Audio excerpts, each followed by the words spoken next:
Alright, so time for recap.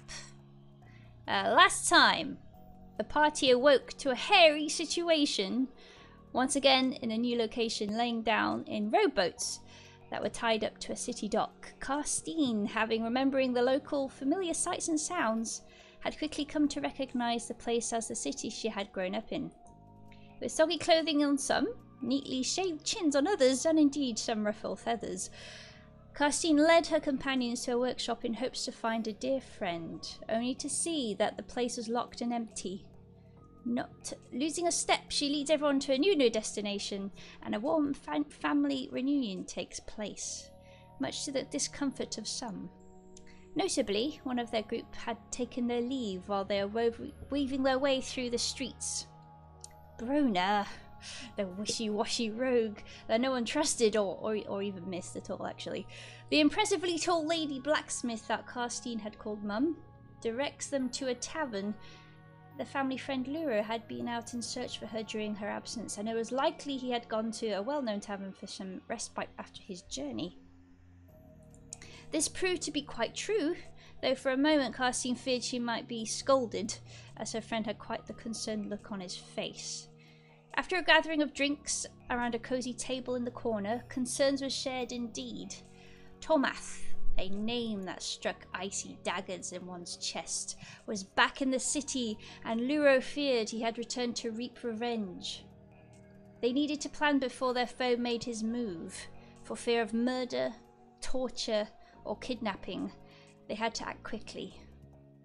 Luro stood but was almost doubled over in with a heavy and chesty cough that left him breathless for a moment. He brushed aside concerns, yet both Karstine and Chu would not let this rest. If that wasn't enough, Ash had taken his leave from the tavern during the discussion, though unlike Brona's walkabout, the rest of the group cared for his well-being. You actually give a damn. And Karstine went out to search for him. She knew the streets like the back of her hand, and she found him down an alleyway without too much trouble. There, they had a heart-to-heart and strengthened their bonds. Ash had always felt out of place, alone, in search for pieces of a puzzle he had no reference on where to begin, but perhaps finally that would change. At least, there was someone that wanted to help now.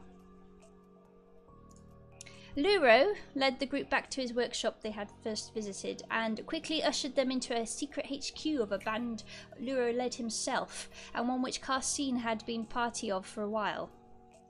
Once settled, they plotted their next course of action, how to deal with Tomath and once and for all. Most of the group had no ties to these events, but rallied together nonetheless to aid their dear friend, and Karstine and Luro were both very, very grateful. Before everyone had retired to slumber, mischief had gotten the better of a couple of folks, mostly Ash, who snuck down and ventured into a passage that led to a sewer system below.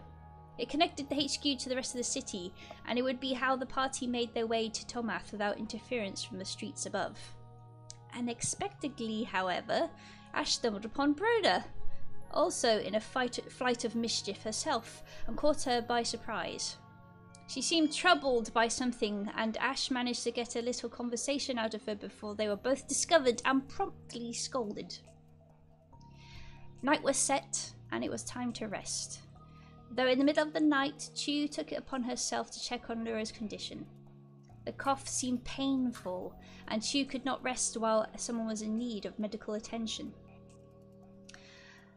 Through stubborn reassurances, Luro turned down the kindly help that was offered. He would be fine. Just an old condition catching up to him, he said.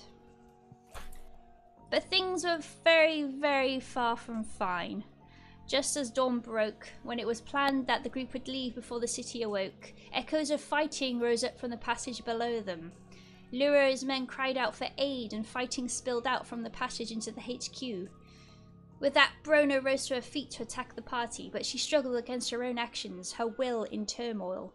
She could not resist for too long, and was struck by something painful within her mind and collapsed to the floor as Tomath and his men made their way into the HQ. They had all been betrayed, and it would cost them dearly. A horrendous battle ensued, one of their own fighting against them, cornered and for a time outpowered. In desperation, however, young Ash erupted in a blaze of fire, winning the day by casting his flame upon their foe. Tomoth, being who he was, however, refused to give them the satisfaction and took his own life as his body burned into a husk. Broda fell unconscious upon the death of her apparent new master, and Luro, clutching his chest, turned to Karsine and asked her to end his life also.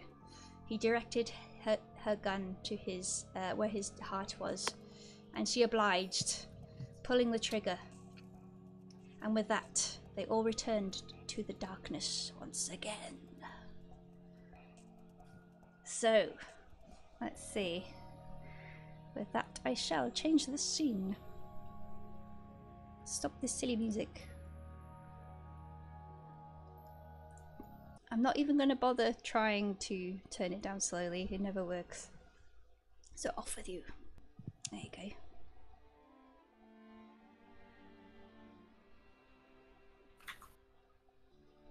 So you all awake in a dilapidated building site.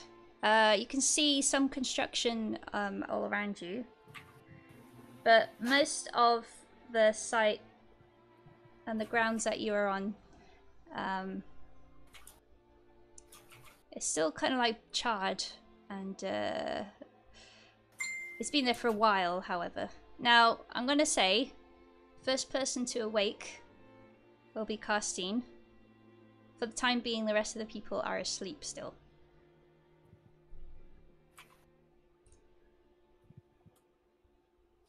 So I would like to go take a minute, look about, make sure, yep, not in the headquarters anymore. Notice who's around. Pull up my hood and kind of shuffle with it for a bit. And pull down the mask that's inside. Go over, notice where Ash is. Take a seat. And just sit there.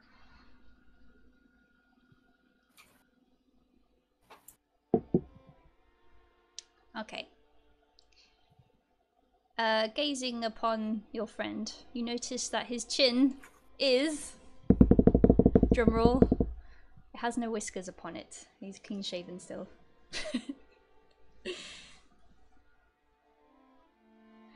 At this point, everyone else starts to wake up.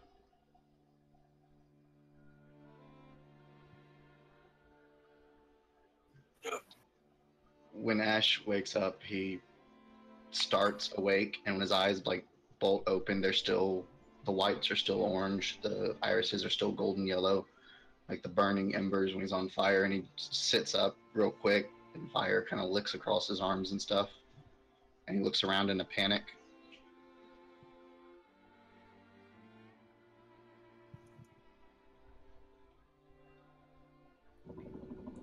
Chiyu is going, oh, of course, the helicopter's going by. Chiyu is going to kind of start awake as well, muttering something about worms, and look around wildly, and take in where she is for a moment.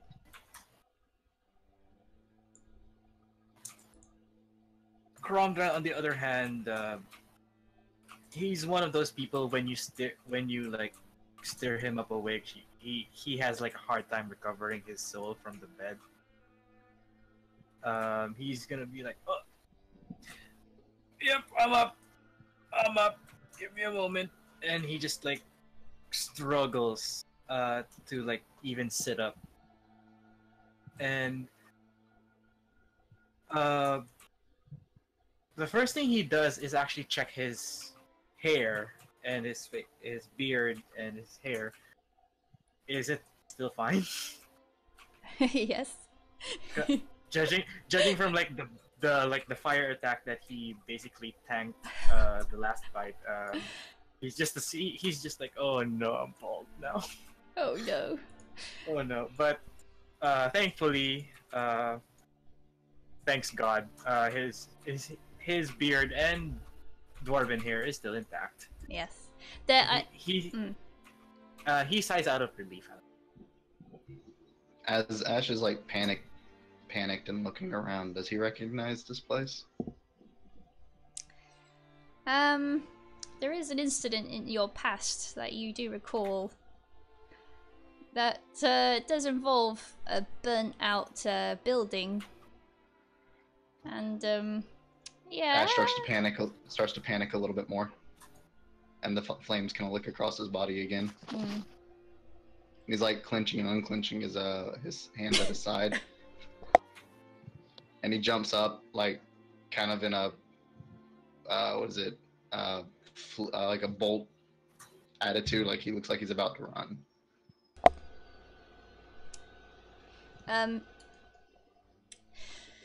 Also note, it's dawn is breaking. You hear birds starting to wake up and chirp. The city, the area that you're in, is not quite awake itself. But you start hearing like people, like just shuffling of people and doors opening and that kind of thing. Random barking of a dog or a meowing of a cat. Yep. Chiyu is going to turn to Ash since he's looking a little panicked and try to calm him down. It's like, we are being together. It is being all right. We need to get out of here. What? Now. Let's go. Now. And Ash starts running. Well. Is there enough room for for Chiyu to spread her wings? Yes. This is quite an open place. There is no roof to this what used to be a building. You just see like all the old skeleton of this mansion has been pulled down, and you can see minor like scaffolding being put up, wooden scaffolding, to try and rebuild, but there's no workers there. Okay. So she's going to kind of fly after him, but a bit warily. Memories of getting shot, or dreams of getting shot.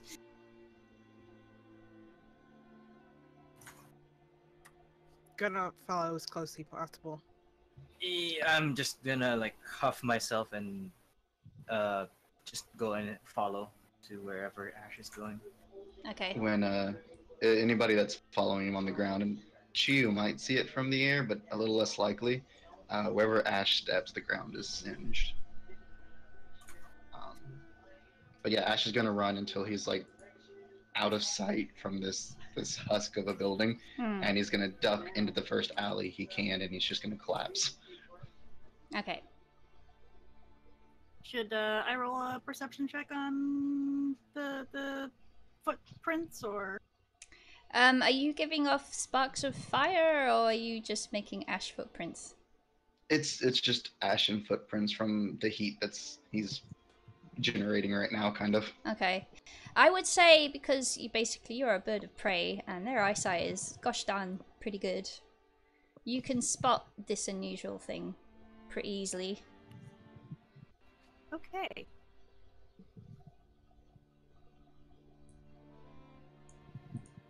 So yeah, once out of visual of the husk of this building, Ash is gonna collapse into an alleyway. Those footsteps should be relatively easy to follow, right? Yeah. It's pretty unusual. I mean, the ground at where you are, it's paved. Nice, neat, well paved stone. It's like nice and carved. There's some like engraved like patterns in. So the footprints do stand out. Okay. Chiyu will fly into the alleyway with him and just land next to him. Putting a hand on his shoulder, if he'll just trying to soothe him. Everybody else as well. They all notice that the buildings around are very well made, quite expensive materials. It reminds you of something upper class.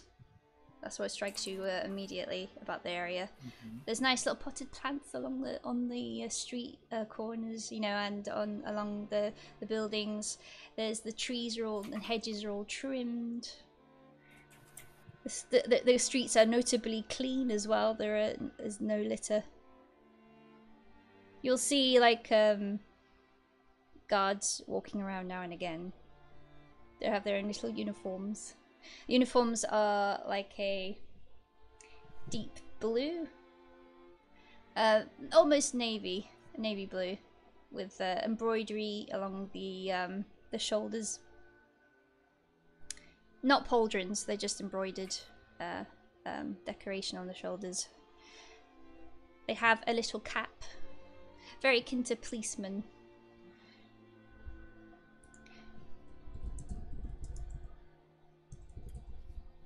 I'm just gonna essentially take guard of the alleyway, make sure no one's coming or going. Crom is super like a tourist here, and something about like very good architecture is that gets it a lot. So he just looks around really.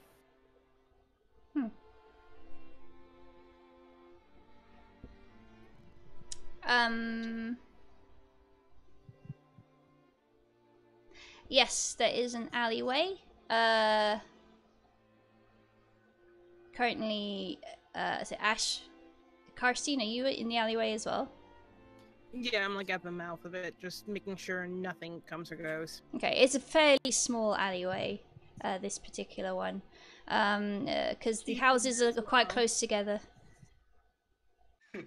So all I said really was Ash, you know, is like there, like on the ground, breathing for a few minutes, and then his eyes kind of revert back to normal. The orange fades back, the yellow goes back to the silvery blue, and he helps himself up with the aid of Chiyu and the wall, and he's just like, okay, this isn't the best district to be in. We need to move. And I said I'm just gonna lead everybody back to the district he's more familiar with. Okay. So now that you have the thing I sent you, I was going to describe the area for you. What each district is. And Go for it. I shall, once I get my map, my details. Oh. Alright, here we go. So, you are all currently in, well, only Ash would know this, however, so please don't mess the game or you'll get spanked. Is Septentrionalis, which is the upper class district. You would have all guessed anyway, just from the appearance of the area, that this is pretty well to do anyway. Quite a rich looking district, considering all the building architects and, you know, archetypes and stuff like that, blah blah blah. There is a trade district called Orientem, and that's where all the actually you would know where all the markets and shops are. There's a quite famous auction house, and there's smithies and, you know, that kind of thing. There's the working district as well, which is called Meridionalalis, which is basically this is where all the workhouses are, where the factories are, you know, coal burning type factories. And then there's where all the workers live, which is Ochienendis, and Ochidens is basically where all the workers live, so it's just basically residential area. That's where your friend's pub is as well, the inn. Ash. There is Ochidennis, basically. Oh, that's where the pub is? Yeah, that's basically the residential area where the pub is. That's probably where I'll be headed. Okay. And then you've got basically outside the walls, which is where all the very, very poor people live. Terra. And you got the basically the chancellor of the whole town. And he lives at the very top. Okay. Also, you would know, Ash, too, there are two police forces in this city. There are ones that basically police the regular folk, and they're the ones that are basically out in the street a lot. But in the upper class area and near the councillor's estate, there's the city guard, even though they don't really protect the whole city, it's the other guys that do it. They're the ones in the uniforms that you saw dotted around this area.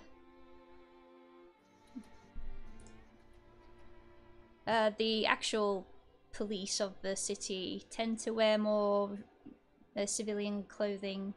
They have like their own badge. That's about it. That's the only thing that distinguishes them.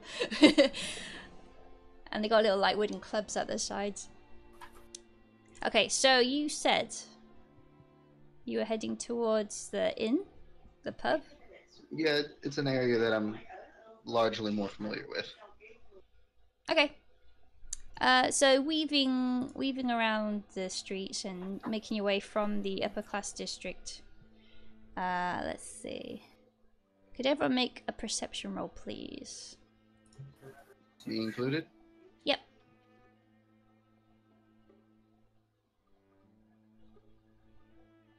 Oh, very similar.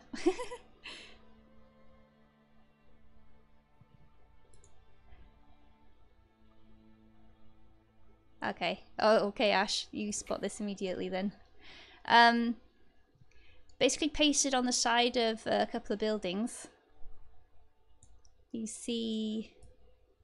You see... a poster. With the illustration on the front. And it reads, "Wanted. Alive. 50 gold reward. Wanted in connection with arson." When Ash sees this, he's just gonna deadpan stop.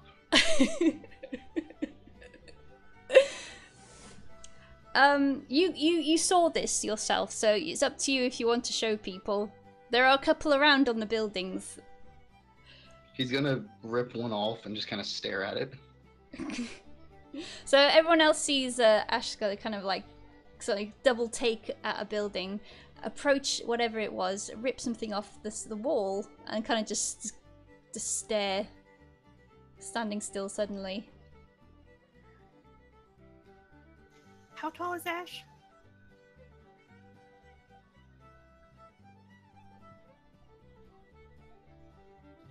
Five foot 10.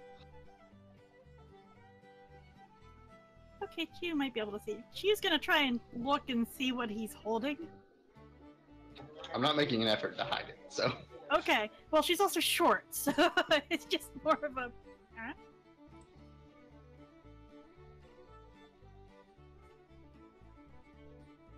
This is not being good. Ash is gonna shove the paper like in a pocket. And he's gonna pull his bandana from his neck up over his mouth and flip the hood from the cloak he bought up and start walking a little bit faster towards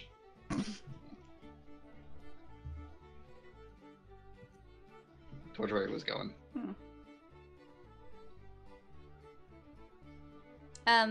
As you're walking, you also notice you're getting a lot of stares from basically people that are waking up now. It's morning, and it's becoming busy, especially around this area since all the workers are waking up to go to work. And the demographic of this city is basically it's just humans for the most part. You'll see more folks in the trade area that are different, other than human, that is. But yeah, you're getting stared at, Chew. And Cromdrin as well, to be fair. I'm just gonna like stare at them a little bit and then just like go.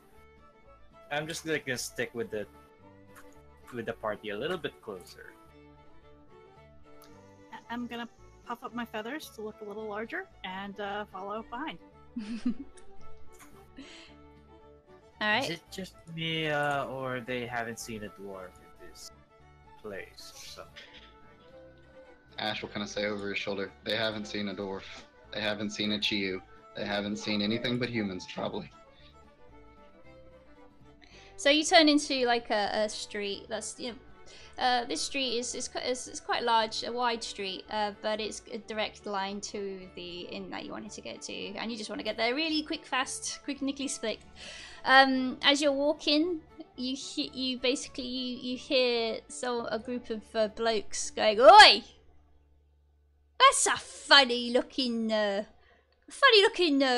you got there. Oi, come back! Stop! Come here." Ash is going to keep walking. If they decide to stop, it's up to them. And as you're approaching, let me place you on the board. She's going to say, "Please be excusing us. We have business to be attending to." Oi, oi, oi! Don't walk away. That's pretty rude. They're starting to sound pretty agitated now. It's plunky. I don't know where you place yourselves. Where's Chew? Chew! Chew! Chew! Birdie. There you go. Birdie doesn't have anyone's shoulder to ride on. She's a little Where are the people? Where are their voices coming from? Hold your horses, mate. Hold your horses. Okay. Alright. Yeah, there's some like guys that are walking out the alleyway. There's a couple of them. They're wearing dark clothing and some hooded capes. And they don't look too friendly. And there's beep. Just splat them around. Okay. And one of them just like is very like in your face type of fella, saunters over, you know, the big swagger like type of walking, swaying his shoulders. I'm assuming since I'm up front, he'll intercept me first, won't he? Yeah. 1 second, he's gonna roll perception. Oh, we got an 18. He kind of like squints his eye a bit, and he kind of like sort of like looks at you either side, trying to like going, "I recognise your face. 1 minute," and he ruffles it from his pockets and pulls out that poster. He's got his own copy. He goes, "Oh, fancy meeting you here, eh? Oi, lads, our dinner tickets here." And they. I'm gonna raise my knee right into his groin and just book it. You can't just do that, unfortunately. Could you please roll? I'm gonna attempt it. Okay, and good. Then I'm gonna book it. You got a moped. Natural 20. Oh, shit. Nice. Okay, nice. Alright then. So Ash, only Ash, manages to knee this guy in the groin. And he keels over, going, "Oh, me jewels!" And he kind of like basically collapses to the side, and Ash sprints off. Would everyone else please roll initiative? Oh, we're doing this, are we? Oh, Okay. yeah. Ash is gone. Remember to click your character before you do it. Yeah. Initiative. Of course mine sucks.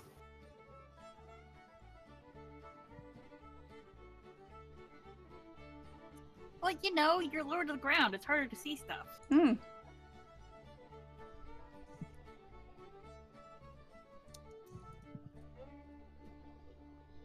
Okay, actually I better do these guys too. That would help. Where are they? Eh.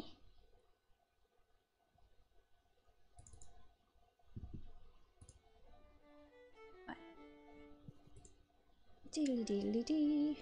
I'm gonna leave this on for the fight because I like this music.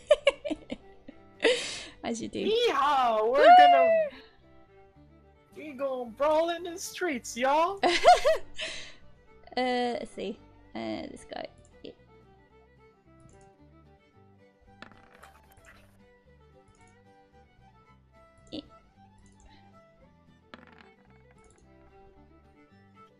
Just a side note, Ash didn't actually do damage to that guy. Oh, it's fine. It's the thermal damage.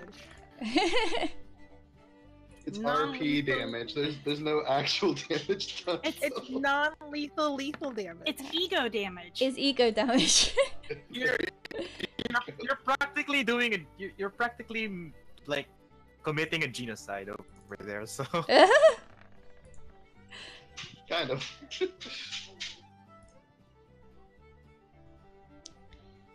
Let's see. Wow. I'm just gonna get my tone order. Actually, I need to add. Oh, 1 second. yikes.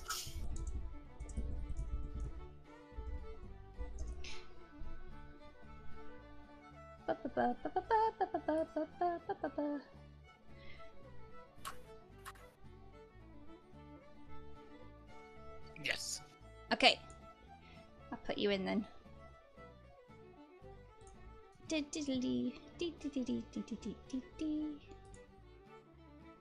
Such jolly music. Where do you want to be placed? I'll let you choose where you are. Let's add you to turn order first.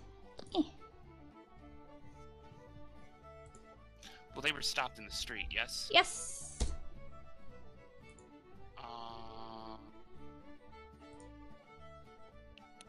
I would have been following. They came from up here? They came from where the tree... So there's an alley just below the tree. That's where they came from. Here? Yeah. Over here. Okay. Were you watching the whole time? Yes.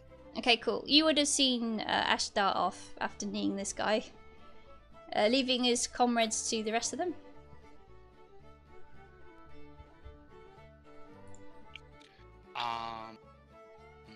I mean, I'll do what I want to do. Okay, well, you are third in the turn order. First of all, it's this bloke that got kneed. His action is to get up and take a deep breath. And this guy next to him, he's gonna step towards his mate and laugh. Yeah, fucking Wally! And he's going to... Ash, are you still here, or did you completely run off? Gone. I'm Alright. gone. I moved my token as far as I could. I darted, fully expecting everybody to follow, not looking. Okay. Alright, well, he, for his gaze, immediately falls onto Chew. And he's going, what's this? And he is going to... let's see.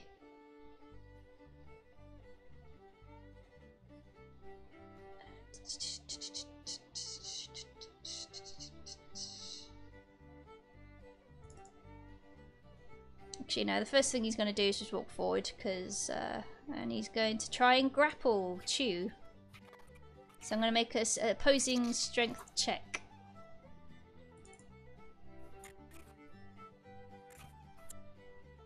So you roll strength as well, Chew.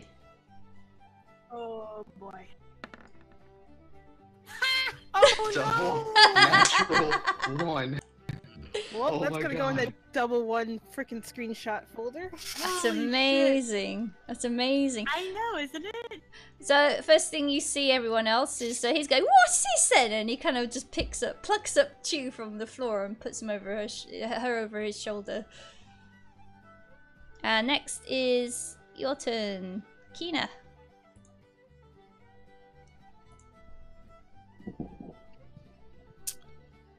Seeing this, let's see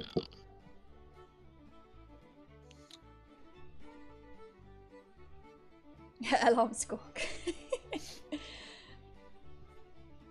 It just comes out like a chocobo wark. Yep. Roar!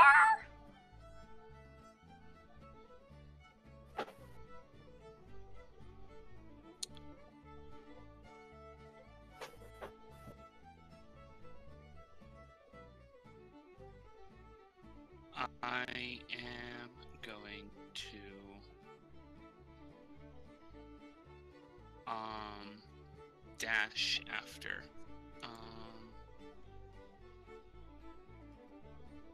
So you get 60 feet. Mhm. Please. Oh wow, that's easier. Don't need these stupid freaking. I won't even tell you how many squares. Yeah, I'm actually going off. I'm going off screen. Alright. After. Cool. Alright. That's fair. I'll get to you two in a bit then.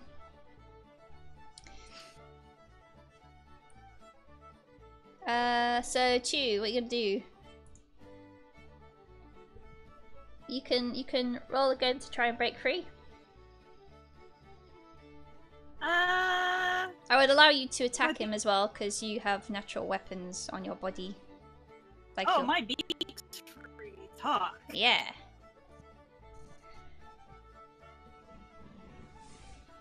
Alright, so... I'm just reading a spell real quick. Okay.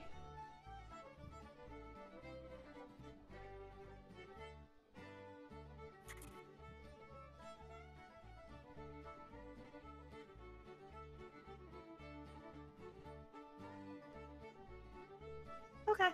Mhm. So, okay, Chiyu is casting Command as a third level spell, which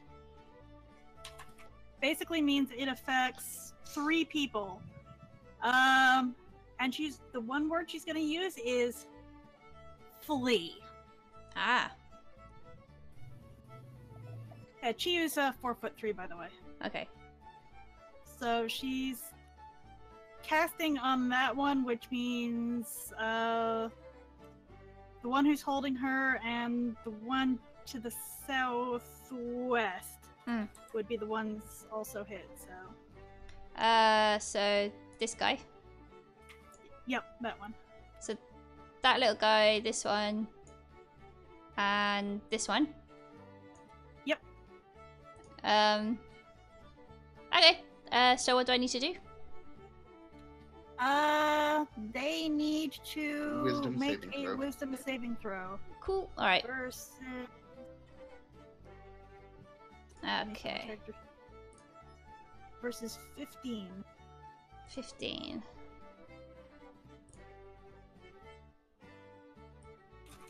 All right. So wisdom saving throw.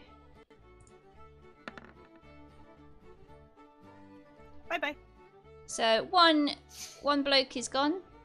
One behind. Let's see. Next person. Definitely. Okay. Last person. 1 second.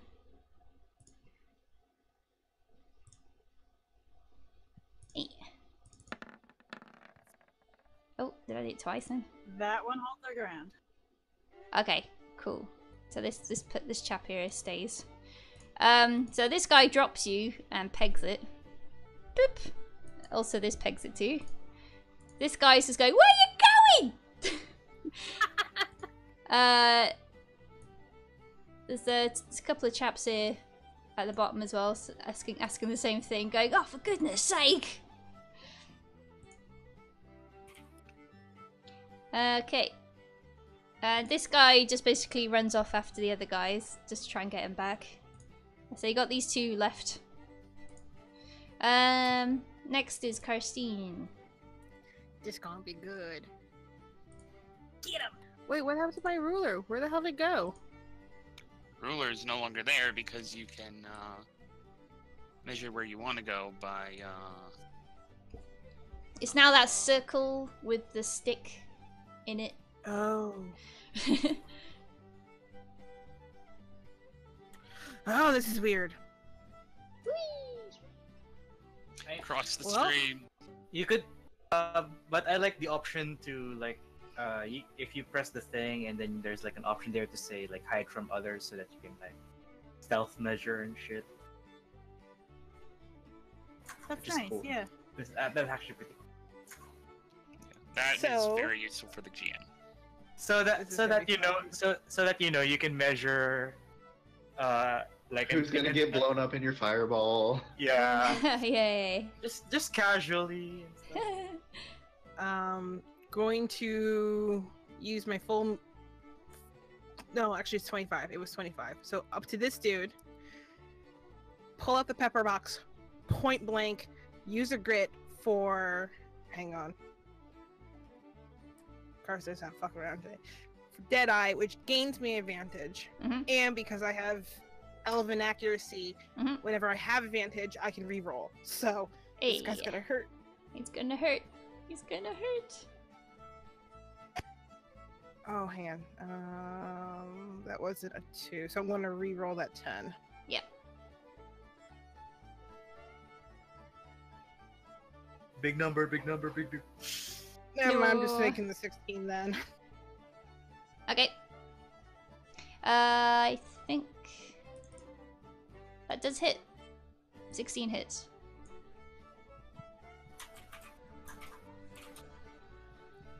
Cool. So you just run up to this guy, shoot him point blank. What part of the body? I want to take out his knee. Okay, so you shoot him right in the knee, and well, knees are very fragile. So he goes, ah! So like, just his knee pops, and he falls over. I would like to turn to the other guy, look at him, and just go, run.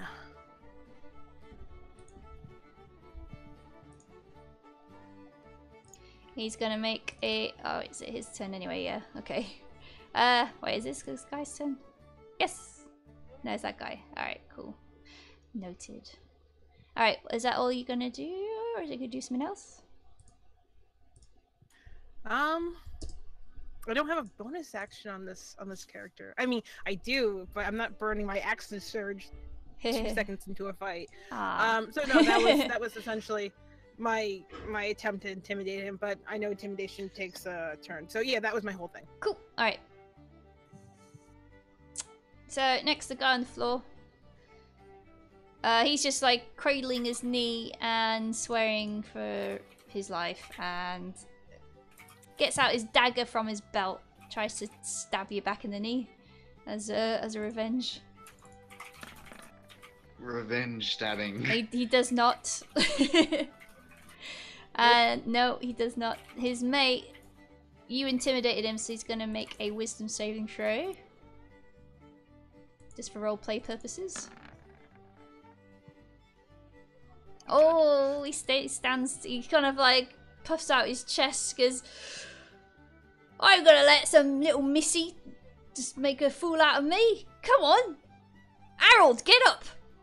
All right, and he is That's the guy who resisted the command too, wasn't it? Yeah, this is tough cookie. This guy. One. Yeah, he's gonna get his He's short wise, at least. bow. Short bow. 14. To me. Yes. Oh, fuck, it hits. Okay. Oh, what am I doing? Boop. Does it really? I only have 13. Ignore sneak attack, but piercing. Pew pew. Oh, that fucking hurts.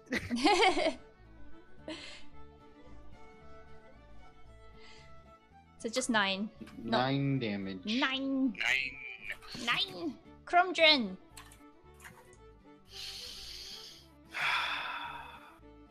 He cracks his knuckles, and then just that boy's going down, and then I would like to rage. Okay. You are And- raging, sir. Yes.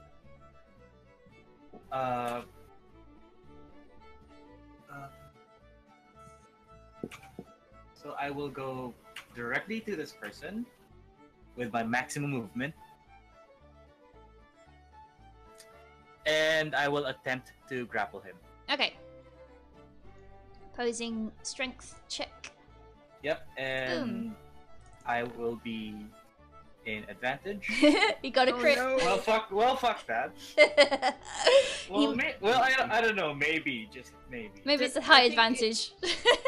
Yeah. Nope. Nope. This guy is a trooper, this guy. The real leader of this crew. Yeah, so Really? in turn, because he got a crit, he's actually grappling you now. He turned it around. Why? Put me down! Put me down! And that's pretty much my attempted turn to fucking give him a pile driver, so that's Wonderful. Big Okay. bad evil guy in disguise.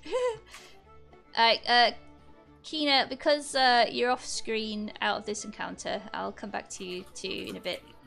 So next is Chu.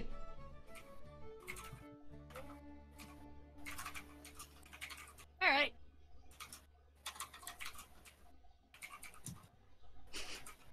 This comedic music is quite fitting for this fight. How bad is Karstein hurt? Karstein? You hear swearing in a language you probably don't fucking understand. Fair enough. Alright. Does she really know what Meta-wise, swearing it means? really hurt. What was that? I'm sorry. Does she really know what swearing then? This is true. It sounds angry though. If it Well, sounds yeah, you angry, actually- then yeah. Technically, you've heard this swearing before, you just don't know what it means. Ah. Alright. As a hint, she's cursing in Goblin.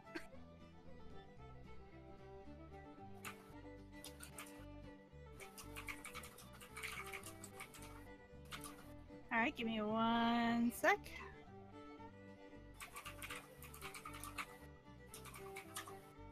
Take Get 13 hit points back. Sweet! Oh, thank God. Okay, as a hint, my max is only 32. So yes, that 9 damage really hurt. Have you finished your turn? I have finished my turn. Sweet. Alright then.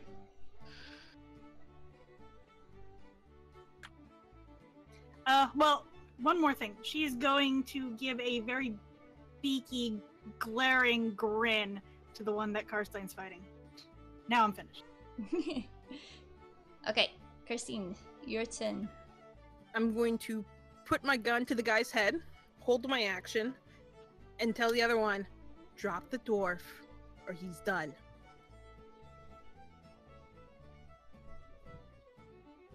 I tell you, lad, you better listen to her because that thing.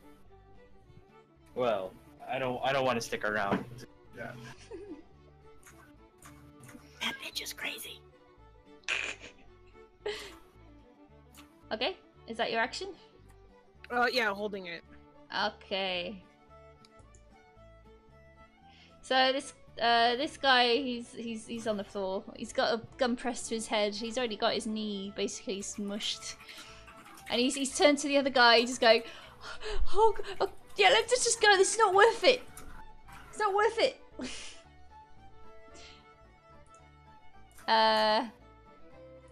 So this guy, he slowly. He kind of rolls his eyes quite, like, obviously, lets go of Crumdren. And going, "You owe me a pint, you twat," and then starts walking off. So the combat kind of ended right in tune with the music there. Yeah. Yeah, it did. Nice timing. High fives. Yay. Okay. That is the end of this encounter. This guy has walked off. He is kind of dragging himself, if you allow him. Oh yeah. Okay. The gun still, the pepper box still trained on him, but He's quite pathetic, but he's making his way slowly back into the alley. She There is he gonna goes. squawk after him. That'll teach you to assault poor helpless people. Let's see. Excellent. Alright. In that case, I'm just going to reuse this alley because it's just one big long street. So I'm going to get rid of you lot. Put you guys back in here. I guess you're... We've been deleted. Ah. That's it. This is the end of the game. Okay, so you two. Oh, I'm following him. Yeah. So what's he doing? Ash is booking it, and he's looking over his shoulder eventually to see that his friends didn't follow him. Mm-hmm. So now he's looking to see if anybody's following him, and if he doesn't see anybody, he's gonna duck into an alley and hide. Okay.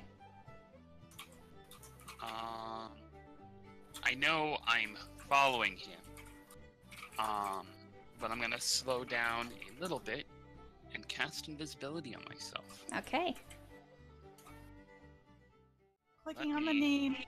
Yeah, on the spell list. It's asking me to what level I want to cast it at. I forgot that it requires that. Ah, there you go.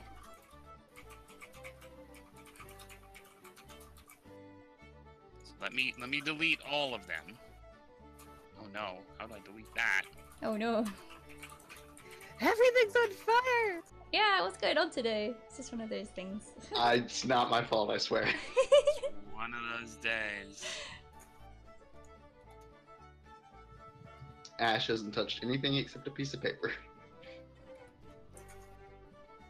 Says the arsonist. There we go. Hurtful. Invisibility level 2.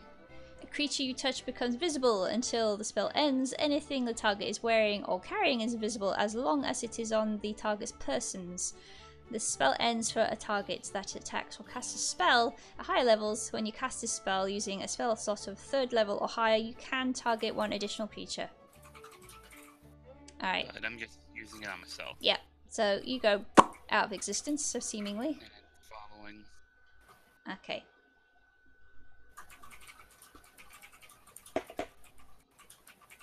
Alright. So you were just following. Ash, what you doing? So like I said, Ash is running, and when he sees that nobody's following him, including his friends, he's gonna duck into an alley and hide. Okay. Alright. I rolled a stealth check in preparation. Cool. What was your 21. 21?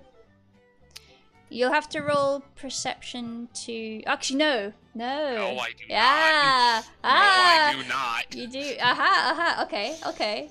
Between you and me, you know what happens. Okay. Okay. And then, so that's all good. I'll get everyone else then. So you're all... I'll just plonk you over here for now. Beep. Yep. And I'm going to follow him into the alley. Cool. And I'm just going to stand there and watch. Nice. Alright then. So, everyone else, I'm just assuming you head in the same direction.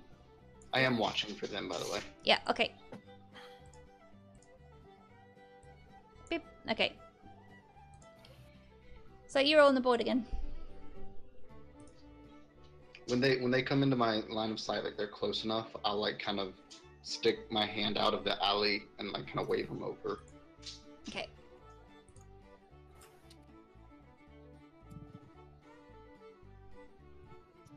How close are we to the inn? Tavern? This is like a really long street, and it's basically at the end of this street. You're not too far away. You can get there in a jiffy. Ah, there you are being. I'm sorry for leaving you.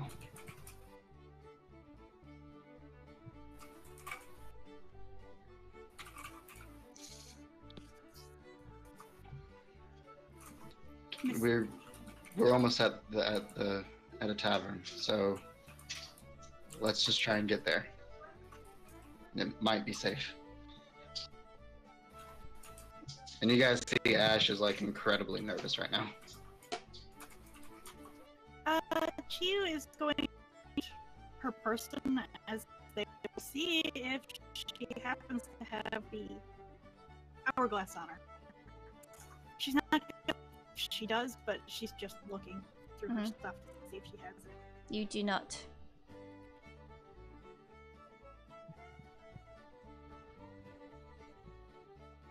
There is no hourglass. Good to know. Ash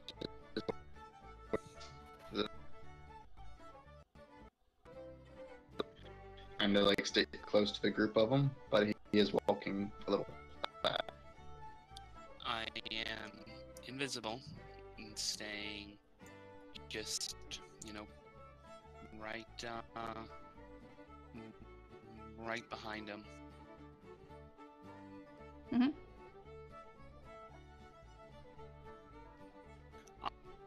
And once they get near the inn, I'm going to link you a thing, Leek. Okay. On my flute, I start this. So I don't know if you can make that pop.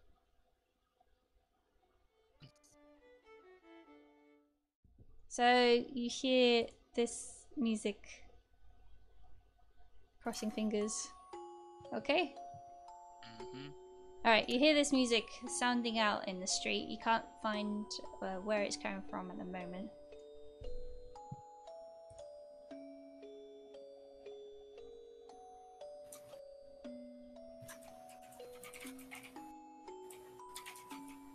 Are you all heading to...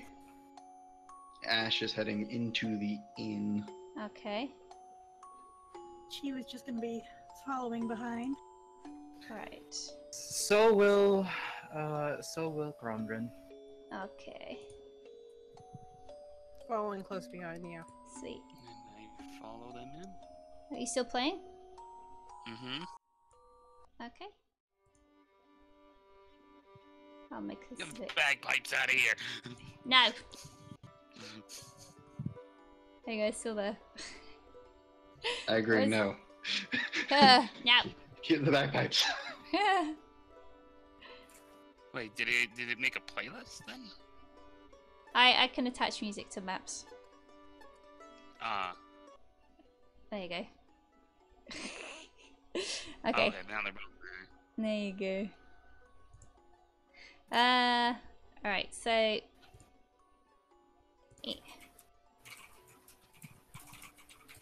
You might recognize this one. I just reused this pub. Oh, where's my characters? On the GM layer. No. The void is taking them. Like it takes your mic. I'll just have to draw stickmen again. Stickmen, screw it. So you got...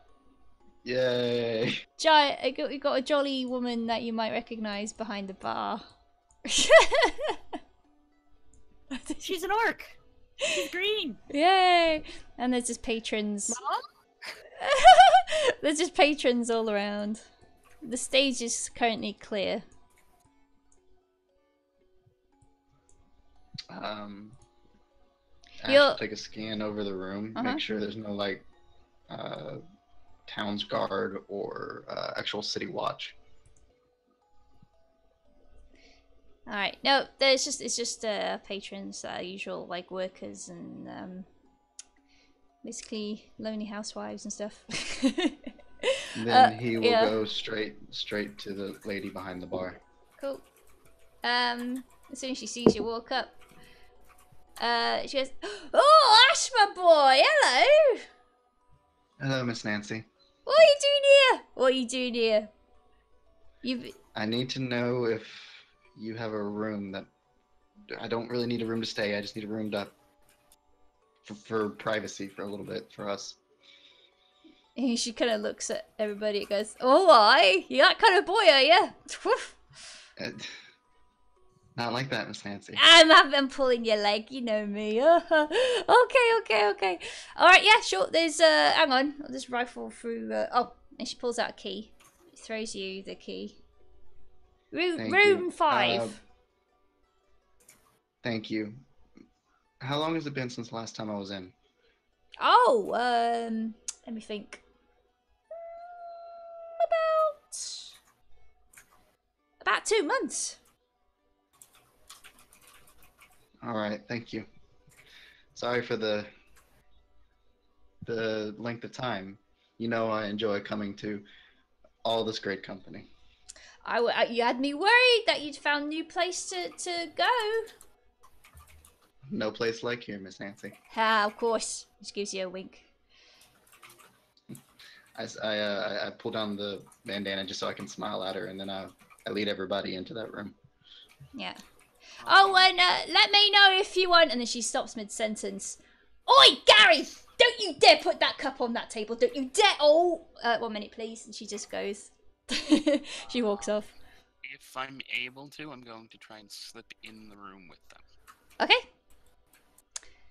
You're invisible, so Yes. yeah. I think you have just to be able try to do not that. To bump into them. Yeah, that's the only thing you'll have to watch out for. Okay. So you're just shuffling into. Oh well. Ash, you just basically got a key. Are you just walking straight there without mentioning anything? I'm holding up the key and I'm just like motioning them to follow and hoping that they do. Okay. I'm just not gonna say anything, even though I'm very inclined to get myself a drink. I'm just gonna follow Ash. Nice. All right. Yep, following as well. I do stop playing as I follow them upstairs. Okay. Let me just stop that in. Alright, that's gone. Leek, did you get my message on the chat? 1 minute, please. I'm just sorting something out.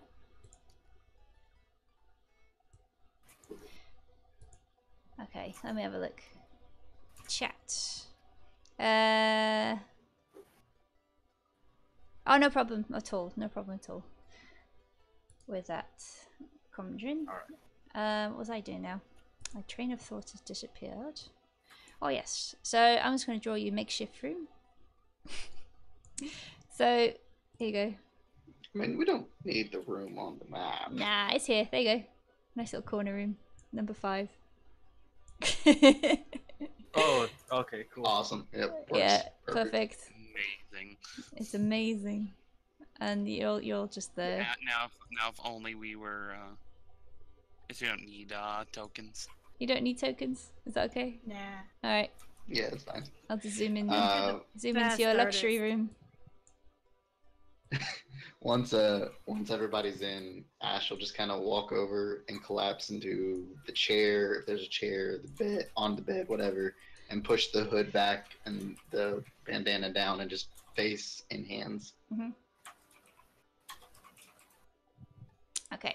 There is it's a smallish room. This is like one of the spare rooms, really. One bed, one side cabinet, like a coffee table, a chair, small window near the bed, light coming through. Young man has passed out onto the bed. I'm still sitting. Oh, he's sitting. I'm sorry. Yeah, He's I'm sitting. just sitting. Young man is sitting on the bed. You can all squeeze in. If a certain person wants to try and get in before. Actually, question. Who's the last person in that is visible? Last person in would be me, most likely. Alright, what do you do with the door? Oh, I would close it behind me. Okay. So could you actually roll a dexterity? No, I would say athletics to try and like get in there quick. Athletics? Yeah, get in there quick.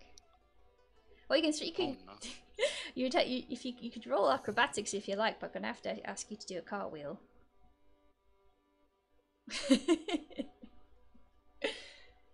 So, whichever. Or you should have gone with athletics.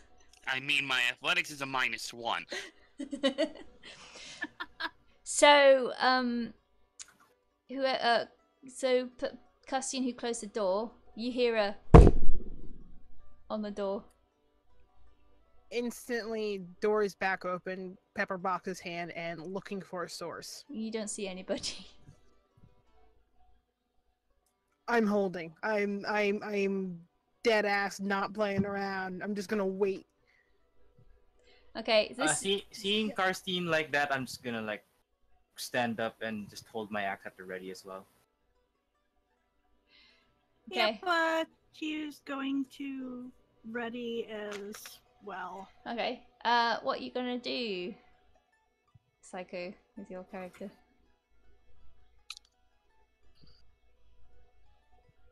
The door is being held open momentarily.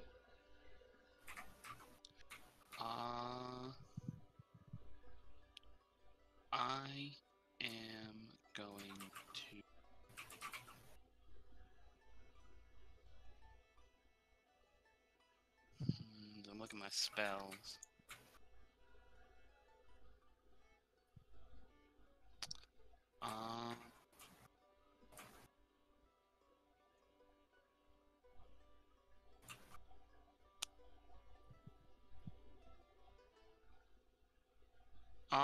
Yeah, fuck it. I'm gonna use, fear.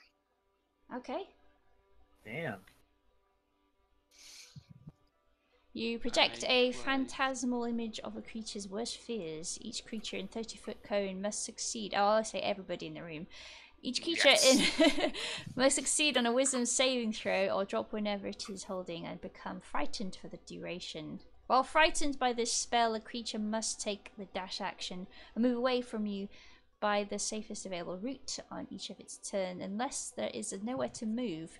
If the creature ends its turn in a location where it does not have a line of sight to you, the creature can make a wisdom saving throw. On a successful save, the spell ends. So I'm going to tell you I failed my saving throw. Ah, okay. But my eyes are also closed and my head is in my hands. Would I even notice this phantasmal image at the moment? Is it projected straight into your mind? Well, one, my invisibility drops. Yes. Casting This is right. And I become, corporeal.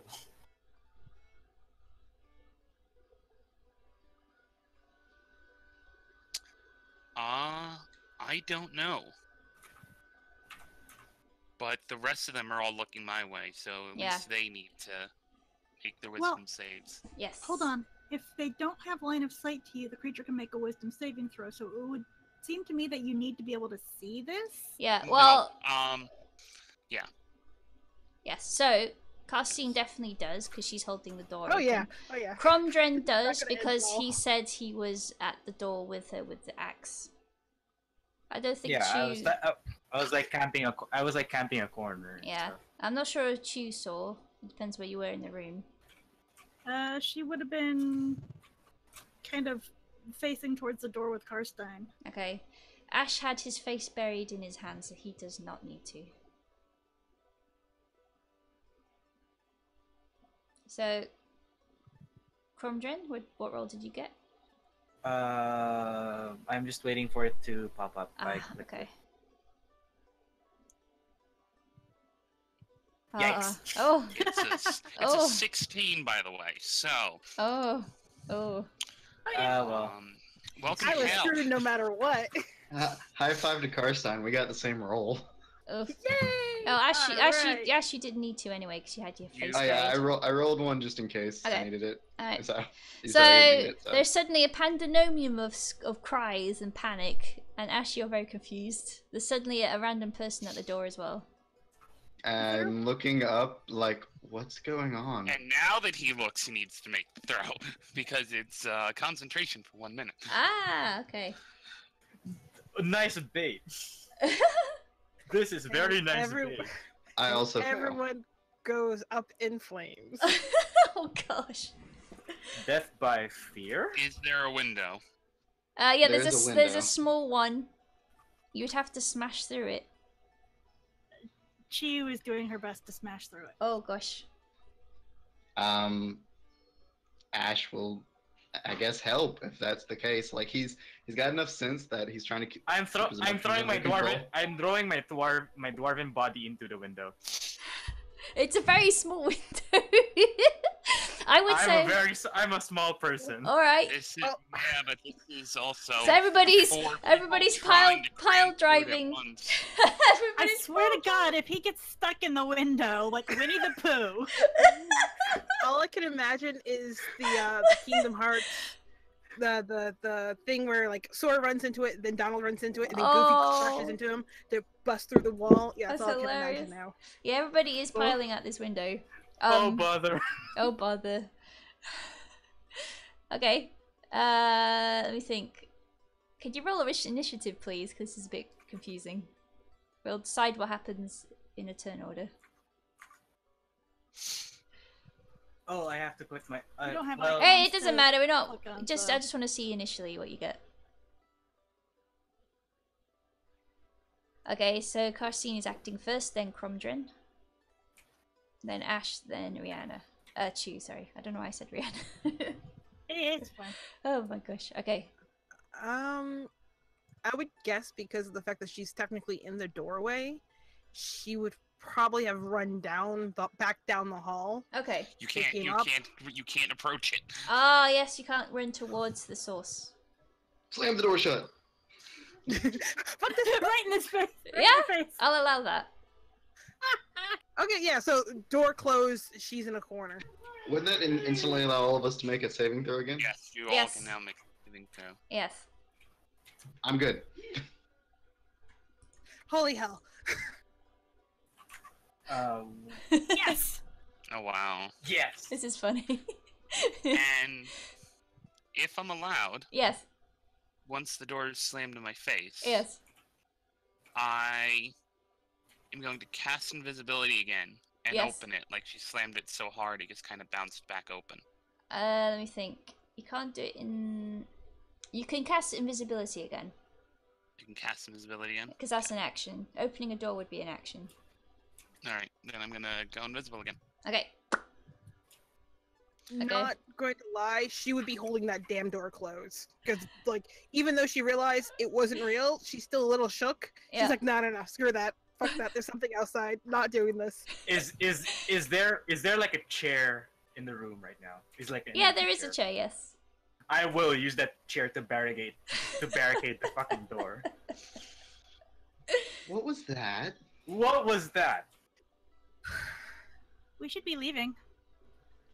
Leaving now. This is what I wanted to drink. He Okay. was gonna try Well- to go out the window some more. Yep. The music has started to play again, by the way. Okay. So I don't know if they can hear it through the door, but Yeah, that... Chew, can you get that window off? Chiyu is attempting. I'm going to try and help her to get the window, like, open. Yeah, if she can open it, then yeah. If she has to break it, then she'll do that. But she'd actually prefer not to be destructive if possible. Ash would prefer not to break Miss Nancy's window. I mean, you can open it. Okay, opening it, Easy. Yeah. poking out, you're not and not spreading my running. wings. Can we You're not... running. can we fit through it?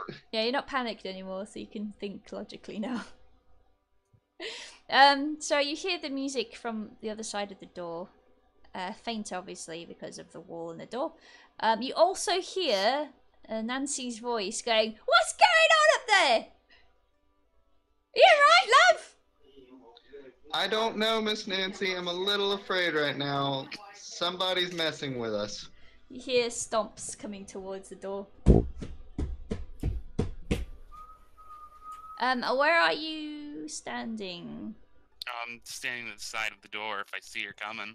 Okay, yeah, she's gonna knock. You alright, loves? Open up! What's going on? Open the door for her. Chiyu is going out the window. I take the chair away. I take the barricade away. Okay. I'll step back, but I'm going to move back towards Ash. So the door opens for Miss Nancy. Okay.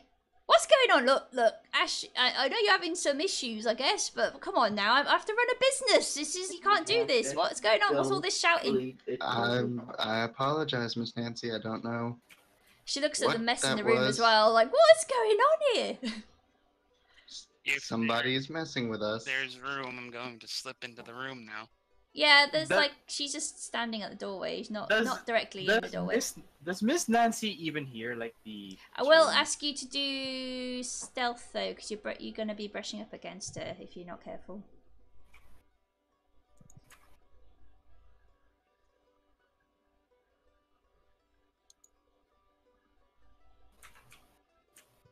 Okay, that's no problem. You just slip inside. You're invisible. That would have been an advantage, by the way. Yeah. Oh, it's nice. It does anyway. So, Yeah. it's all good. Apologies, Miss Nancy. We will clean this up, and we'll keep it down. Promise. I don't know what happened. I feel like somebody's following us, playing a trick on us or something. I've only seen you lot come up here. And what's that bird doing to the window? Oh, she's sliding out. Alright, you just sort it out. Sort it out. I'm too busy. I have to get back. Sorry again, Miss Nancy. Apologies. Jeez. Funny old lad.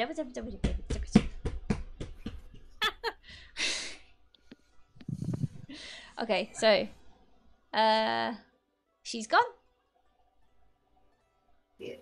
Do I still hear like the sort? Did the music stop or? Yes. Cool. So I'm literally going to stand right next to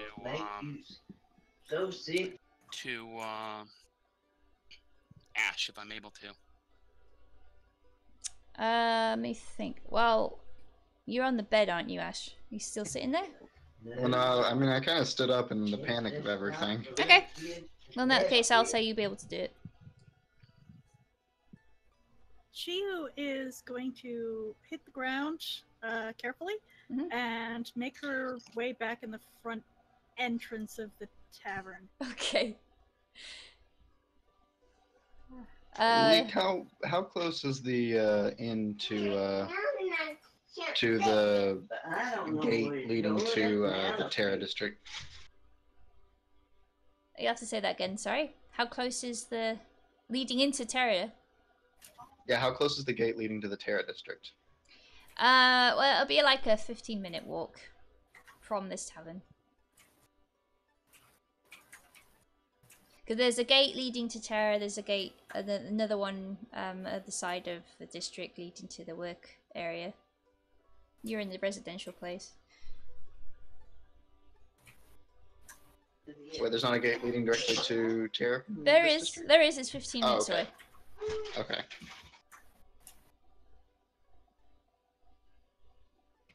I'm going to wait for the bird to get back into the room. Okay. I don't know what to do. This is a headache. And once she is there, I'm going to speak. Chiyu is actually not coming into the room. She's going to go into the hallway and kind of poke. Well, she's going to poke her head into the hallway outside the room and just kind of listen and look and wait for a few minutes to see if she can see or hear anything. There ain't nothing in the hallway now. Nope, there's nothing in the hallway. She Ash doesn't know that. is back to sitting on the bed with his head in his hands trying to think. Or you can roll perception and our investigation if you wish.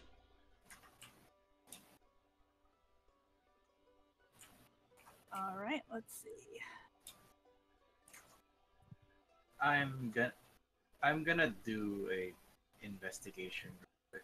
Okay, so Chu doesn't see anything in the hallway. Okay, so Chiyu is then going to go up to the door and give a little chirp so they know it's her. So you hear a very familiar chirp outside the door. I slowly walk up to the door and then just like open it just slightly just to peek, and then confirming that it is Chiyu, then I opened it up and then just let her in. Okay, and then upon entering, actually she probably would have cast it earlier too, but well, upon entering, she's pretty much gonna say, Chiyu is not seeing anyone out there.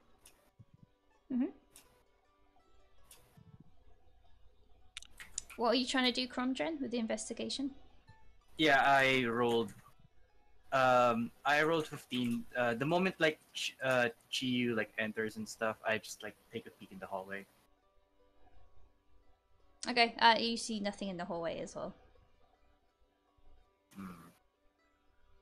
Disturbing. I close the door. Okay, so everybody is now back in the room, all confused. You know, if an assassin really wanted your head, it wouldn't be that difficult. You suddenly hear this I'm, voice. s- I'm, s- Ash is going to start, like, look up at where the voice came from. It's literally right next to you. Well, I moved to sitting back on the bed, so unless you're... Well, I'm following you, like... Well, then I would feel you sit down on the bed next to me. No, I'm not sitting down on the bed, but I can stand next to the bed. Okay, that you can do. Well, fine, then I'm looking directly next to me. Jeez. In his lap. Yeah, Stealth's not that good. Casual slender woman like sits on your lap. Ah. Still Santa. But yes, that's what I say. Okay. Well, my head's gonna bolt up in that direction of the voice.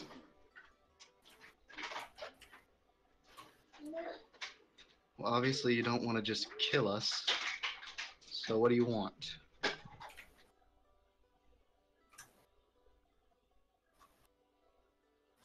thought about the bounty. Because... Can you say that again, Psycho? I didn't hear you. Sorry. I thought about that bounty. But...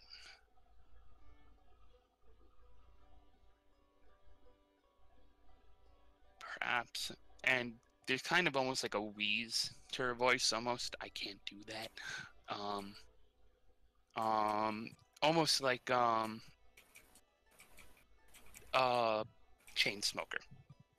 The best way. Kind of like the wheeze of, smoker.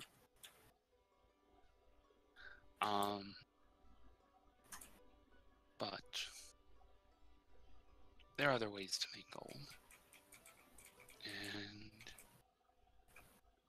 you lot look like capable adventurers. And the invisibility drops. If I can, the second the invisibility drops, because I mean, Carsine's hearing all this, just level the pepper box straight at whatever it is that's in front of her. I am ready to swing the axe. So... And casting detect evil and good. You detect neither. Could you describe your character's appearance now that you're visible? Tall and gaunt, before you is a pale woman with messy ashen hair, cut short and uneven.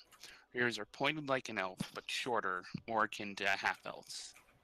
Simple leather armor is dyed charcoal black, and it's clearly seen fair use with buffs and scratches scattered across it. A tattered cloak dons her shoulders with the hood. Well, the hood's down now.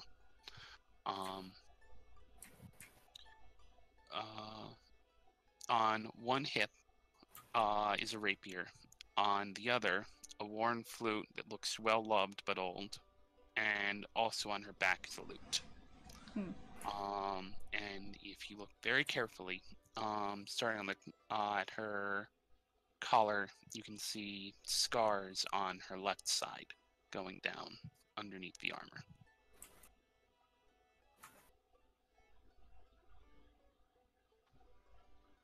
So I'm still not seeing what you're wanting exactly. You're adventurers, aren't you? Of a sort, I guess. Ash kind of looks at the rest of the group, like, shoulders up, like, are we? I grip my war axe tighter. We are finding ourselves on a trip that is beyond our knowing and beyond our control. Q is not certain that this is something that you would be being able to or even wanting to join. A trip such as what? Like waking up in an alley with no memory?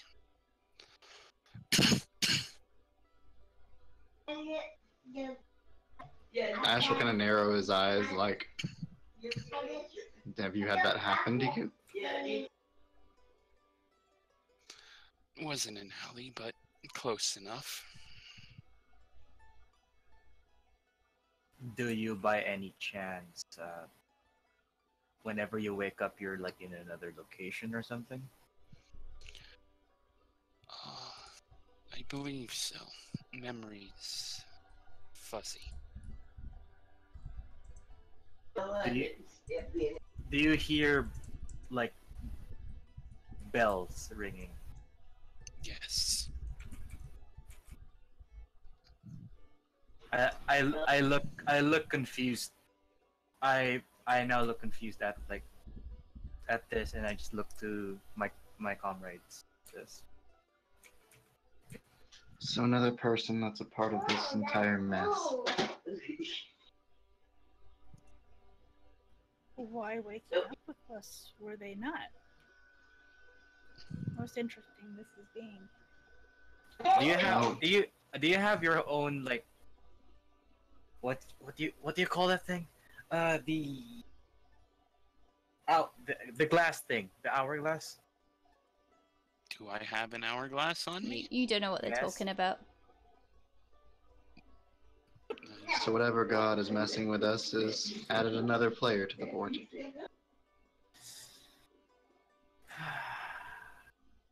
I put down my axe.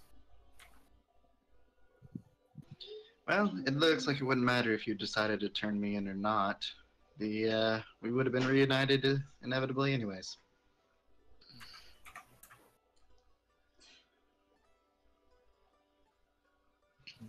Do you have a name, stranger? Kina.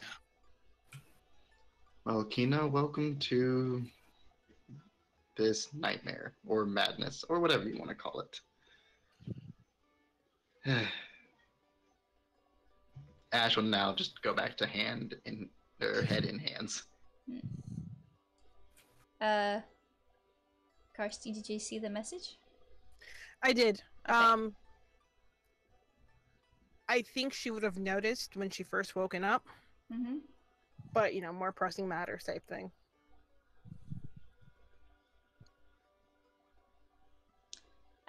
Obviously notable as well, Brona is not here. But you just assume she just buggered off again. Maybe? Or that she simply wasn't here. Ash kind of might have picked that up when he looked around at first, but again, pressing matters. Mm-hmm. I go to a corner of a room, put my axe away, and just like sit down and just. Is there just a single bed in this room? Yes, there is. And I am going to go into another corner. And you watch her pull out a narrow pipe and a bag of powder. She takes a fistful of it and puts it up to the end of the pipe and inhales deeply. Do I need to roll leak? Yes, please. So is it a saving throw or just a check? Like, it doesn't matter to them. Just a check. I know it's a saving throw. You did a saving throw last time, so Yeah, stick to that. I mean, it's same for Yeah, me. yeah. Ah, you're fine. So you see, everyone else sees Kina like take this pipe and inhale deeply, sharply, very fast. She swallows, clears her throat, and shakes her head a bit, and just kind of her shoulders drop and relax. You also notice that her eyes are now a bit bloodshot, but she looks a lot more relaxed now. And she just kind of rests her head back, closes her eyes against, puts her head back against the wall and just kind of starts to breathing evens out, and just looks a lot less tense. So Ash will eventually look up and just be like, okay, so I guess while we're here, we just need to lay low. And he pulls out the piece of the flyer and like kind of like drops it in front of everybody because that is going to be problematic. I would like to like try and like grab the paper and just like inspect it a little while. Mm-hmm. You burst something to the ground, kid? Yeah. Well, I'll accept the newcomer to me. That was the first time. It was not supposed to happen.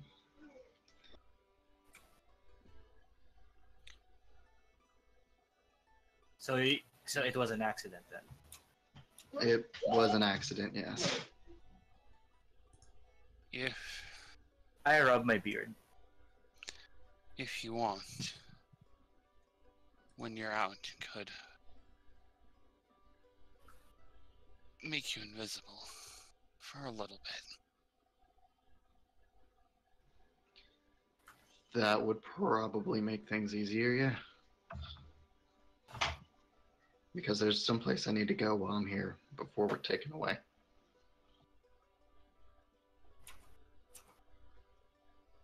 So, what about us? Well, this is a nice town. Mostly humans, so you might get a few stares.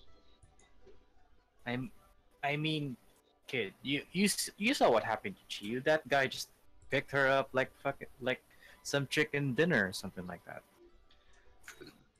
Avoid the alleys. Normally, no place is that shady. There's a few bad people around, but I mean, if you can stay here and Miss Nancy's in, she loves everybody.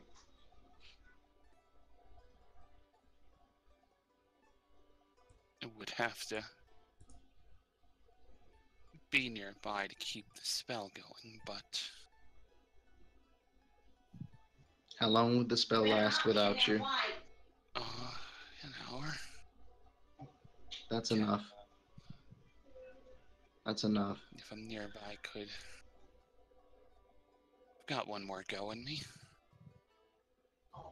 No, just an hour is enough. It'll take 15 minutes to get to the district. Only a few minutes from there, I'm sure.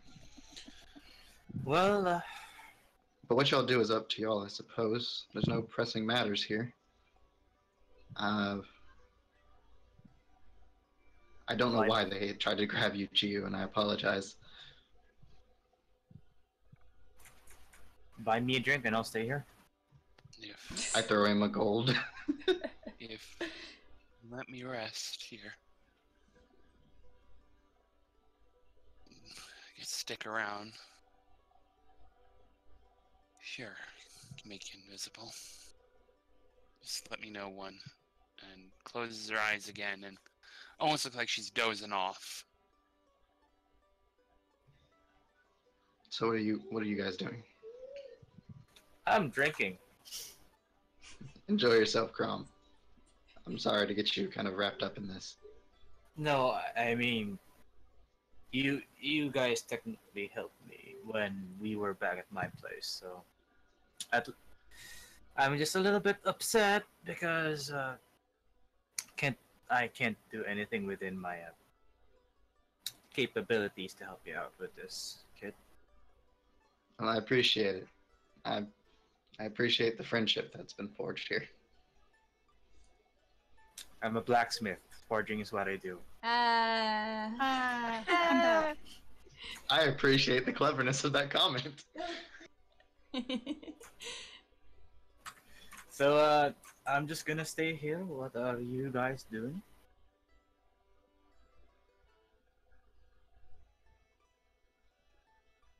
There's no point in me like lugging myself anywhere here because I might get picked up like some fucking kid.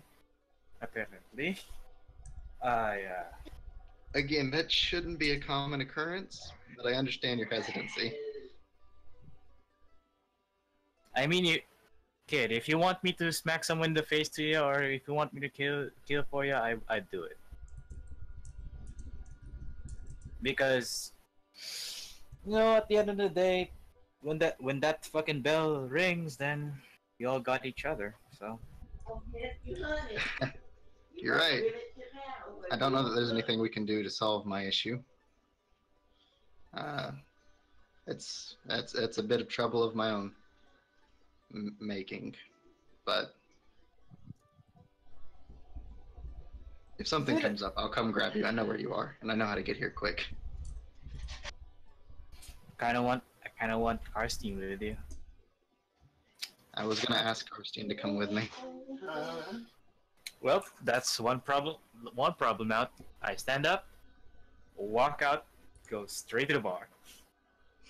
She would be willing to follow and help out too if Ash would let her, since this seems to be dealing with his problems. Well, Ash wouldn't mind, but she'd probably be safer in the inn. Other people's lives are more important to her than her own, so she will say as much and stand by your side if you allow it. He won't say no. Kina, do you plan to stay here with Crom, or are you going to accompany us? I need to rest. I need to let my meds run their course.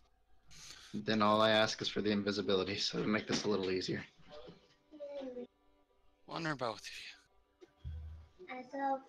you. Do both me and Chiyu, just to be safe.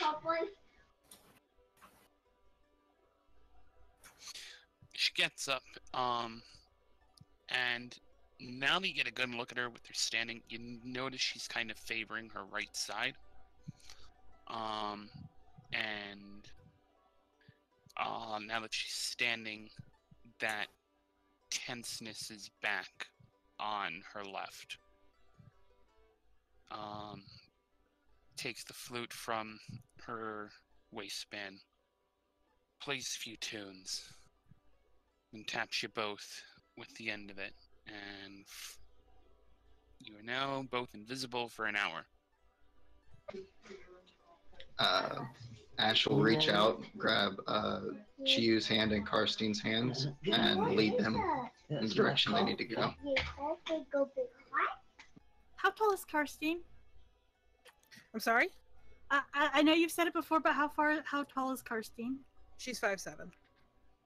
Oh my god, I just imagining like Chiyu being between the two of them and then picking her up like a child and swinging her. Sorry. That is the greatest image now. That's so cute. We have to draw this. Yeah. Somebody draw that. Yeah. Kina's just... Also, if looking at Kina, she's a fucking twig. Like, she's probably about like 130 pounds. Loki, Slender Woman. Ash will say a whisper of thanks to her again as he passes with both of them in tow. Sits back down the corner, head back against the wall, closes her eyes. Chiyu is thanking you. If you are being wounded, Chiyu could perhaps be looking at it later. Hmm? If Hina is being wounded, Chiyu could perhaps be looking at it later. Take a lot more than just to cure wounds to fix this. Trust me, I tried. Chiyu is having a few tricks up her sleeve that she may be being able to assist with. But perhaps, hopefully, we will be seeing you soon. I'll be here. Head back and just kind of like goes into like right on the edge of sleep, but not. So Ash will lead them to the Terra District, and from there to, I'm assuming that's where the orphanage is. The orphanage is, one second, notes.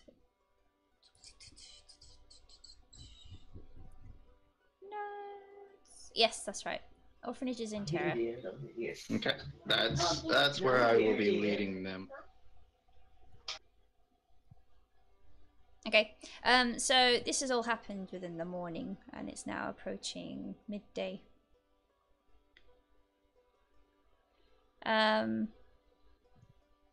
Kina, while you're resting, you do hear like a lot of like whispers. Now that you're all alone, and there's not so much action happening. You hear whispers. Sometimes in like the very corner of your vision, you see something move, and then you go to look, and there's nothing there.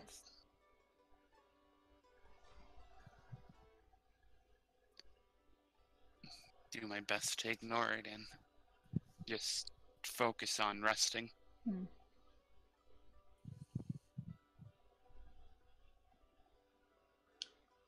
Okay, so it takes about 15 minutes for everyone else to get to Terra, which Ash tells you on the way. This is like basically the slum area where all the poor folk are. And are you gonna let them know where you're heading exactly? I'm not telling them. I'm just kind of leading them because I have both of their hands. Okay. And probably hot. I mean, me and Chi were invisible, but yeah. Okay. So he's just leading you on.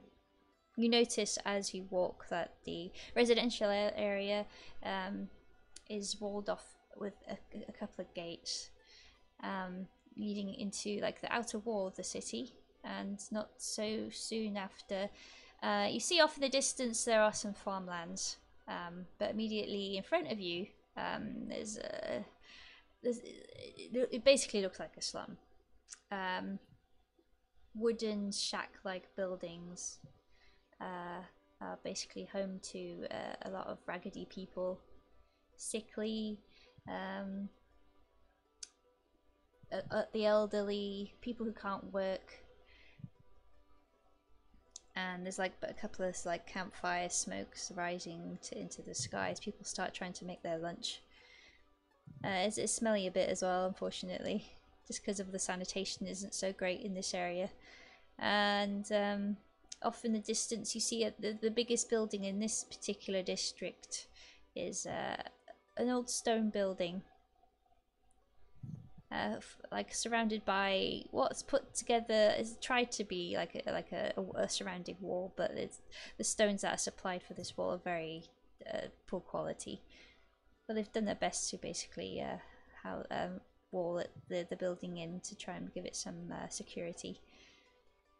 Let me just change the map.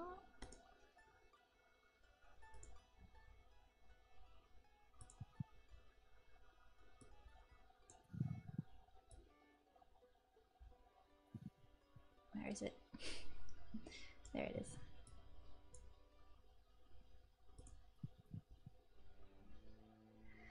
I'll zoom in out. Too zoomed in.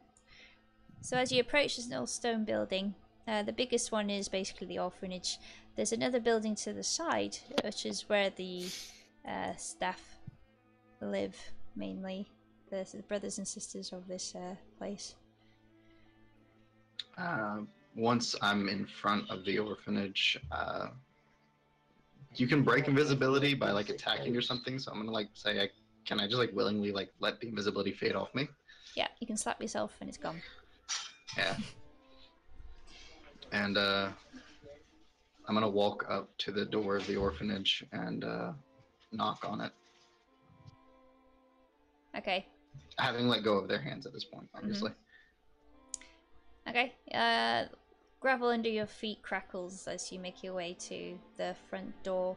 The door that you approach is quite a large, old wooden one. There's lots of like worm holes along the front of it and splinters near like where the handle is. It looks like it's actually quite rotten as well. But, you know, they've tried their best to keep this as words. But anyway, you knock on the door, and it's a big heavy knock as well. And there's silence for a bit. Eventually, you hear like children whispering behind it, going, "Get Sister Charlotte. No, there's someone at the door. No, this way. Oh, I'll get her." And then you hear her like her running off. And there's some muffled conversation, and then eventually footsteps approach the big door, and an unlocking sound clicks, and the door is slowly pulled open.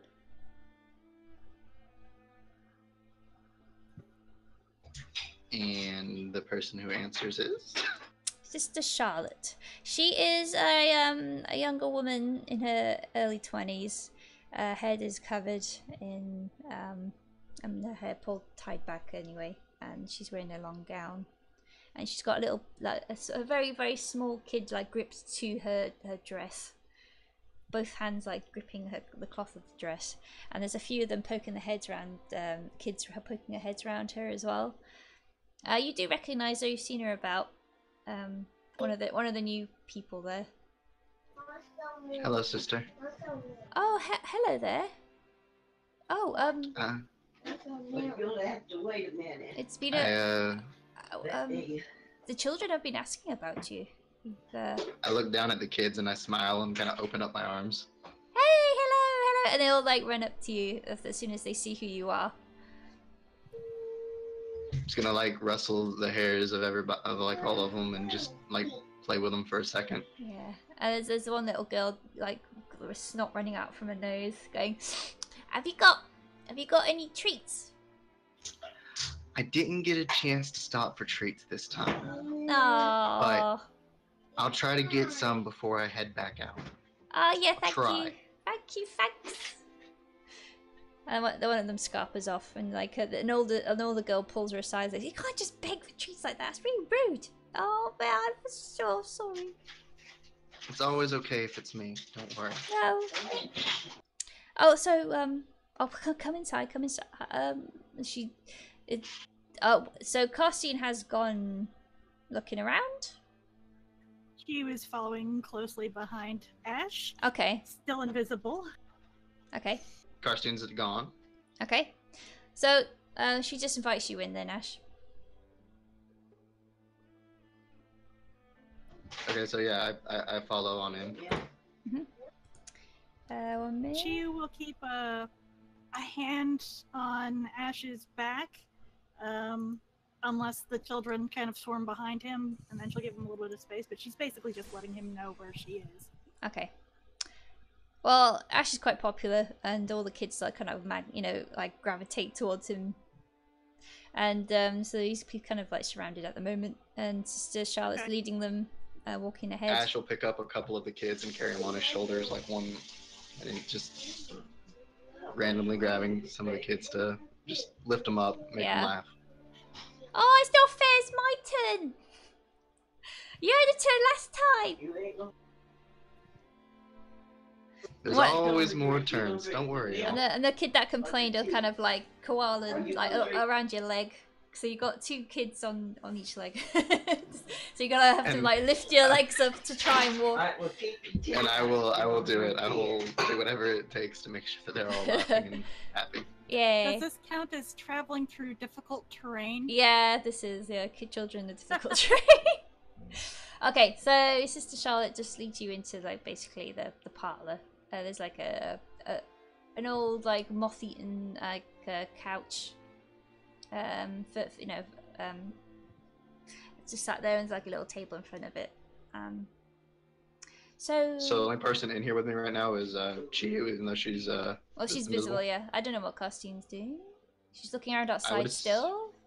I assume Karstein just follows. Yeah, I don't know. Oh, she said in chat. No, she didn't follow in, so yeah. Okay, she didn't say anything, so. Cool. That's because I was for the DM. Okay, sorry. Yeah, you don't see her or sense her presence. I'll say that. So, Sister Charlotte kind of like clasps her hands in front of her and says, "So, would you like me to get the matron?" Yeah. I just wanted to stop by for a visit, and I had to drop something off. So. Okay. I'll get the matron. Father Gregory is out at the moment. Just running errands. So. Okay, that's fine. Ah, yes. Okay, I'll just one moment. Children, be good, please. Don't swarm him. He seems very tired. And then she just scarpers off. And once she's gone, Ash will just sit down and like wrestle with the kids, like laugh with them. Yeah. Play games with them. Now you see this, Chew, obviously, so you take note. Siri, this is not the time. It's 2:51. Stop it. Siri still wants to play. She's Siri. playing. She hasn't Siri, played this yet. isn't the time, but this is the time. This is the time. I'm gonna roll her a character. That's what I'm gonna end up doing. Okay, so while you're waiting, there's like a man like wandering around with like just some like a tray of biscuits and stuff, and he comes in. Oh, Sister Charlotte just mentioned she was here. I've got some cookies. I bought some, and you notice it's Brother Maxwell who tends to do all the cooking in his place. He's got like rosy cheeks. He's slightly plump, and he's got this apron around him as well, and he's got like a big plump smile. He's just like a bit shy, and he's got a little cute laugh as well. So yes, I'll just put these here. Children, let Ash take one first, please. Oh, they disappeared. I One didn't second. catch his name. What was the name? Maxwell. Hello, Brother Max. Yes, Hello. I'll take one. Yes, you take one here. Right there. Alright, children. And he kind of like lifts the tray far high above his head. I'm going to count to 10. I want you to form an orderly line. There is enough for everybody. You're not vultures. Okay, and he slowly puts the tray down, watching them carefully. 5, 4, 3, 2, and then one child interrupts him. That wasn't 10, that was 5! And then he just like puts the tray down and steps back, and then children obviously don't form a line, and they all swarm in. So they're busy. And while they're all like kind of swarming in, Ash is gonna like grab a second one real quick and kind of hand it over his shoulder to Chiyu. Yeah. As long as it doesn't turn her visible. No, Yeah. once you grab it, it'll go invisible with you. Okay, so yeah, she'll take it. Okay. Boop. And she was thanking you.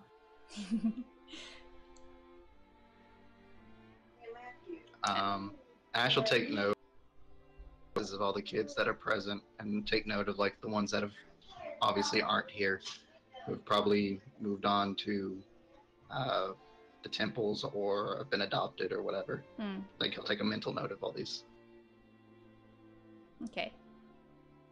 Well, soon you hear quite a hurried stomping behind you, and then you hear quite an annoyed voice actually. Master Fair, please come this way. And you notice it's the matron's voice. She's not pleased. He'll look over his shoulder and smile, and he'll give the kids one big smile, and then he'll get up and follow. Okay. Oh. Okay, so you follow her. She just basically leads you into a little small side room. It's like an office for her. It's like shelves of books around and parchment on the table and a writing quill. And she sits down and she opens a drawer on the table and puts the poster with your illustration on it. What's the meaning of this? This is everywhere. An accident that happened, and one that I can't just ease away. Well, clearly, but you do have to realize that you can't be seen here if you are a wanted man. We are trying to find a better life for the children, and we don't want to, blacken their record. Like Ash's face will darken a good bit, and she will obviously notice it if she's next to him. He's like, I know. I just wanted to say bye. I don't think I'll be back for a while. I am sorry, I am. I don't like this situation either. You're a good boy. You are. We know this. But you habit your habits. We can't condone them. I realize this, matron, and that's why I have to say goodbye. Okay. Well, it's up to you how you choose to do so. You know the children well. I do. Though I want to ask, you said Father Gregory's not in. He's out running errands. When will he be back? He didn't say. Between you and me, he's been collecting your posters. Trying to hide them. Ash will smirk a little bit at the thought. Well, maybe he'll eventually get them all. I was hoping to say goodbye to him, but if you could just tell him that I was here. Yes. I missed him. Also, Ash is gonna take out like 5 gold and set it down. This is the smallest this is all I have to make on this last donation. Ah, bless you, lad. Oh, I'm sorry about this situation, but you know you understand. Thank you so much. Yeah, it's no problem. I wish it was more. If it's my last time being by, I just wish it was more. But that's all I have. And she kind of like scrunches her face and goes, "Oh, come here," and then she just gives you a big hug. I don't like being angry at you, boy. Ash will hug her back. Yes. I don't like being angry at you, you cheeky scamp, but oh. What we're gonna do with you, eh? Oh. Just take care, please. I'll do my very best. And he'll turn, and then he'll be like, also, where's Lady Fair? Oh, Lady Fair, she's just been keeping to herself, really, in her home. Doing well, though. She hasn't stopped by. She hasn't stopped by in a while. Not since you stopped visiting. Since I messed up. Yes. Well, remember, you're a wanted man. It's a nervous laugh. Ash kind of pulls his bandana up a little bit and like kind of messes with the hood, and he's like, I've noticed. Right, well. Off with you. I don't like goodbyes. Ash will walk into where all the children are. And he'll kind of gather them all up and just kind of give them all like a big hug, like each and every one that he can. And he'll just be like, all right, kiddos. Might be a while before you see me again. I'm sorry. But hopefully when I do come back, maybe you all have families or be somewhere better, happier. Oh, well, just make sure. Just make sure you got what are you talking about, Nancy? Stop it. My name's not Nancy. It's Nora. Oh. And you start arguing, these children. And then the older one steps up. Be nice to each other. They called me Nancy. My name's not Nancy. Well, so you have multiple names. That can be a useful talent. It's just this is the young child just doesn't comprehend the joke at the moment, apparently. Ash will laugh and ruffle their hair. but he'll just give them all a big smile, and it's just like, you all be good for the brothers and sisters, and be good for whatever family you end up with. And hopefully I'll see you all again sooner rather than later. In unison they go, yes, Ash! Ash will stand up and walk back towards the door, and as he's walking back, he'll try and find any brother or sister that's nearby. Okay. Well, Maxwell scuppered off, going back into the kitchens. But Charlotte that met you at the door, she was just standing, like, just watching the scene. Sister, if you could do me a favor and just... Yes. And he's whispering to her, just pass along my goodbye to all the other brothers and sisters for me. Yes, I will. You are all more than wonderful. Well, you know, we love the children, and we try our best. And you'll do a great job. Don't ever think that y'all mean the world to these kids and have done good work. Thank you. That does mean a lot. It's been hard times lately. Between you and me, there's a lot of, not to sound disrespectful, but there's a lot of foreigners coming into the city recently, and they've kind of been muscling in with the industry here. Muscling in with the industry. Like they've been asking for protection money for the workers and stuff, and